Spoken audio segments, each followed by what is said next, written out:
नमस्ते। श्री परमज्योति कल्कींकर चमत्कार। आमे तेलंगानार वारंगलरू श्री परमज्योति कल्कींक भक्तवृंद आम जीवन में चमत्कार प्रदान करिथिबारु श्री परमज्योति कल्कींक निकटरे आमे कृतज्ञ। आम पूजा कोठरे श्री परमज्योति कल्की चमत्कार भावरे महू प्रदान कले। भगवानकर पूर्ण अवयवरे महूर बुंदागुड़िक लागिथिला। श्री परमज्योति कल्की आमको पवित्र सिंदूर मध्य तांकर श्रीमूर्ति माध्यमरे प्रदान कले। ताहा एक विस्मयकर अनुभूति थिला।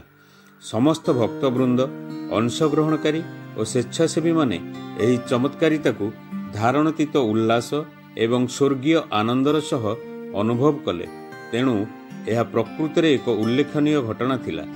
आम जीवन में एहीपरि आश्चर्यजनक चमत्कार प्रदान करिथिबारु आमे आमर परम प्रिय श्री कल्कींक निकटरे चिर कृतज्ञ होई रहिबु।